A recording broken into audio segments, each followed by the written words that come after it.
Manever I say ma PENDREAM TV. PENDREAM TV there, o see them yopo. Aba edeba PENDREAM TV so make sure say any day they can share and be subscribe to channel no click bell so say the news to our son sabet me can in them. Randy Abbey and Abbey Bisansem and far Reshuffle Akufado and say no chema Reshuffle Akufado finance ministry Esanse will say Ofori Atta Akufado even from finance ministry and for difference be my entire was Akufado Reshuffle no finance ministry Esanse time around case yes Reshuffle finance ministry on one year now. My IMF about I na obe sesan Ofori Atta dia here now is needless and it won't make any difference for Akufo-Addo to even Reshuffle and Ofori Atta. Me kasa we me saka video no how bra na all question honorable for saying Sadi or na dream trail the enti Akufo-Addo Reshuffle Ofori Atta. Young video. Now we're on an IMF program. Yeah. If you have a new finance minister today, what difference does it make? It will still make a lot of. I'm saying this from the perspective of the Ghanaian. I am a Ghanaian. There are a raft of tax measures. The government is signed onto an IMF deal. There are things that government must do and all that. What does a new finance minister bring? What is new? A 36-month program has been agreed on. And he's coming, he has basically, yes, he's not going to be vetted. Somebody even raised the issue yesterday about the fact that another issue that people have not averted their minds to is that most of these appointees are MPs. And so they will be contesting in parliamentary elections. So apart from those who are going to be vetted, who probably will be taking office in mid-March or March itself, we are told many times about the time it takes for you to get adjusted and all those things, all the agencies under you and all that. And then they also have to think of parliamentary elections, especially if they are not from constituencies that are safe seats. So basically, what will a new finance minister do? What will he bring? He's not going to bring new policy. That's why I stated that. I mean, it's been very integral in this whole process. Yes. From the engagement of the fund, he was there. Yes. Up until where we are today. Yes. He has been part of the negotiations and the whole operationalization of this IMF engagement. And so, it's not going to be totally new. He is in there. But what new? Even within the fiscal policy that we are running, it was in there because we went. So what new? What new is that sometimes you see even the face, a new face being put to a sector, itself energizes and brings in some new energy. The fact that today, over the last a little over 7 years, we've had Ken at the helm of affairs. So the new name is going to be mentioned.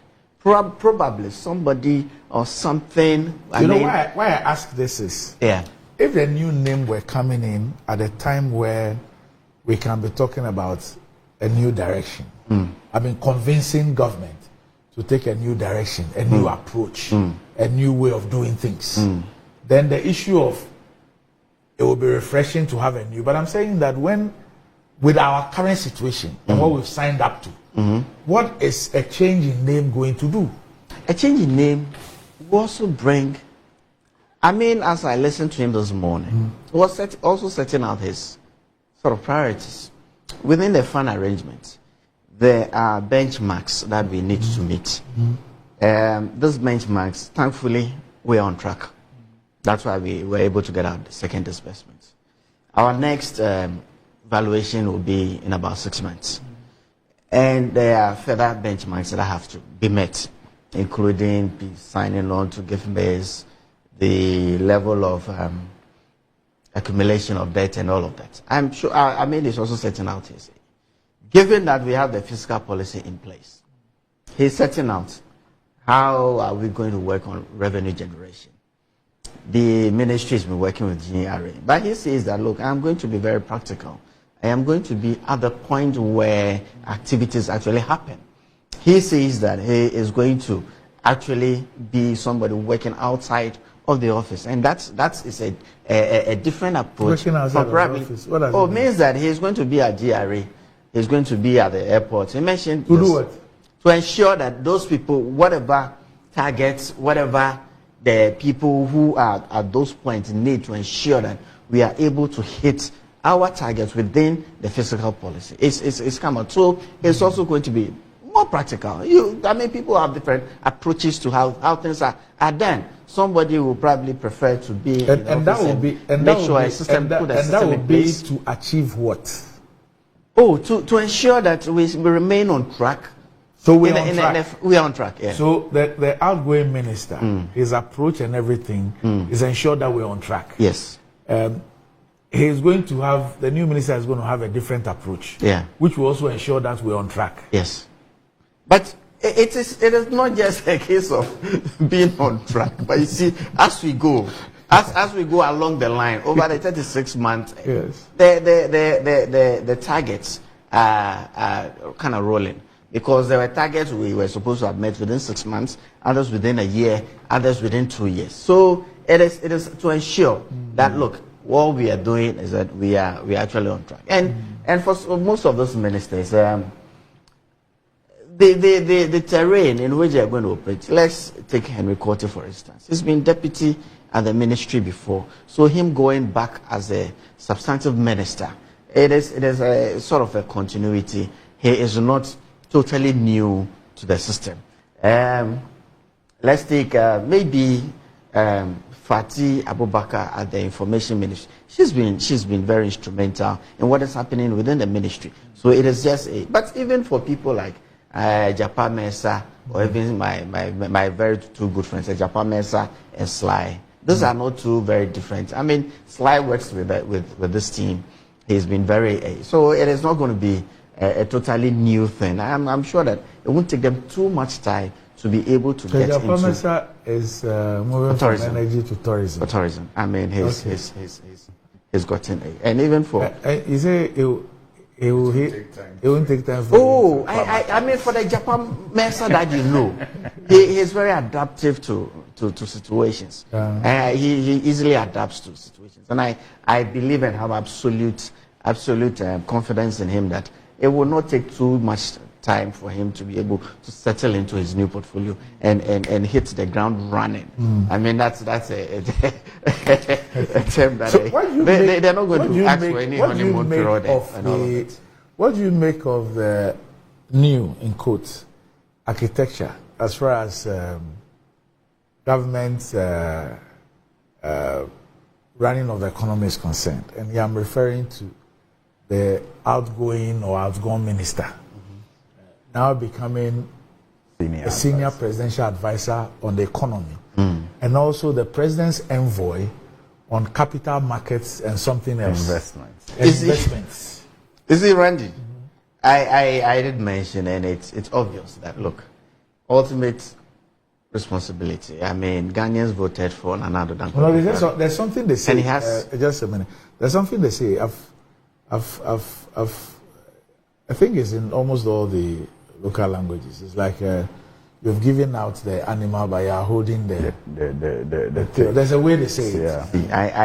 I believe that Amin has a free hand to run the economy. Look, for a while now, we've had a presidential advisor on health, Dr. from the Ashanti region. We've had a president, and he had specific answers. He has specific projects to amongst them. He was instrumental in the COVID issues.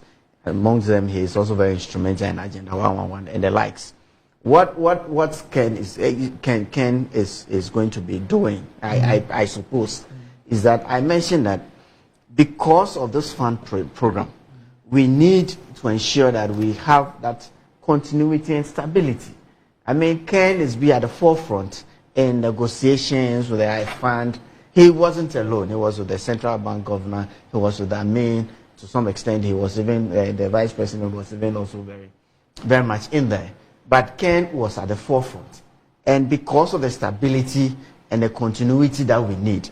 It is not out of place for him to be given a role to ensure that from where we started off, not too long ago, he was in China negotiating with our bilateral debt holders to ensure that we are able to get that agreement through for the fund to be able to continue with this program. And so if he is available to ensure that we have this continuity, we have this stability in that front, why not use his services? Why should he be antagonized for somebody who has led and run this economy for over 7 years with this level of distinction? I think that we should be able to. But if we should be able to. The man has run the economy level of distinction with this. Okay, you qualify as this level of distinction. I'm sure that you have your own appreciation of what distinction is, and so I won't deal with that. But if that, and he still has a lot more to do. With the 9 months left, why do you change him? With the 9 months left, sometimes going into an elections, let him conclude the distinction and everything. Wait, you see, Randy, Excellent. we are a political party. We are a political party that won elections to manage this country.